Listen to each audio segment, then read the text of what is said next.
श्री भगवान बोले, हे पार्थ, अनन्य प्रेम से मुझ में आसक्त चित्त तथा अनन्य भाव से परे परायण होकर योग में लगा हुआ तू जिस प्रकार से संपूर्ण विभूति, बल, ऐश्वर्यादि गुणों से युक्त सबके आत्मरूप मुझको संशय रहित जानेगा, उसको सुन।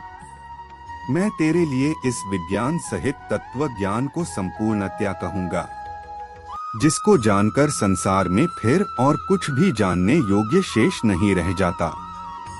हजारों मनुष्यों में कोई एक मेरी प्राप्ति के लिए यत्न करता है और उन यत्न करने वाले योगियों में भी कोई एक मेरे परायण होकर मुझको तत्व से अर्थात यथार्थ रूप से जानता है। पृथ्वी, जल, अग्नि, वायु, आकाश, मन, बुद्धि और अहंकार भी इस प्रकार यह 8 प्रकार से विभाजित मेरी प्रकृति है। यह 8 प्रकार के भेदों वाली तो अपरा अर्थात मेरी जड़ प्रकृति है। और हे महाबाहो, इससे दूसरी को, जिससे यह संपूर्ण जगत धारण किया जाता है, मेरी जीवरूपा परा अर्थात चेतन प्रकृति जान। हे अर्जुन, तू ऐसा समझ कि संपूर्ण भूत इन दोनों प्रकृतियों से ही उत्पन्न होने वाले हैं और मैं संपूर्ण जगत का प्रभव तथा प्रलय हूँ, अर्थात संपूर्ण जगत का मूल कारण हूँ। हे धनंजय, मुझसे भिन्न दूसरा कोई भी परम कारण नहीं है। यह संपूर्ण जगत सूत्र में सूत्र के मणियों के सदृश मुझ में गुंथा हुआ है। हे अर्जुन, मैं जल में रस हूँ, चंद्रमा और सूर्य में प्रकाश हूँ, संपूर्ण वेदों में ओंकार हूँ, आकाश में शब्द और पुरुषों में पुरुषत्व हूँ। मैं पृथ्वी में पवित्र गंध और अग्नि में तेज हूँ तथा संपूर्ण भूतों में उनका जीवन हूँ और तपस्वियों में तप हूँ। हे अर्जुन, तू संपूर्ण भूतों का सनातन बीज मुझको ही जान।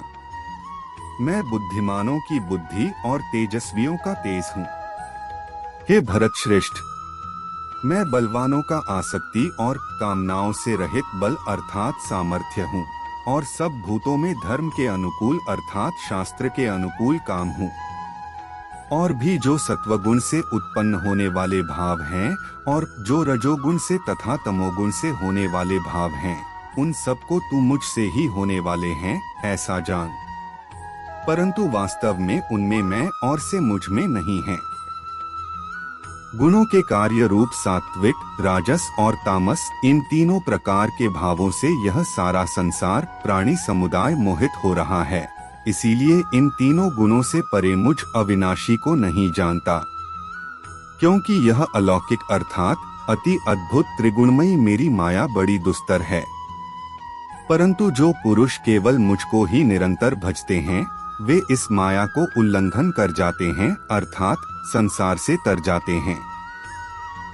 माया के द्वारा जिनका ज्ञान हरा जा चुका है, ऐसे आसुर स्वभाव को धारण किए हुए मनुष्यों में नीच दूषित कर्म करने वाले मूढ़ लोग मुझको नहीं भजते।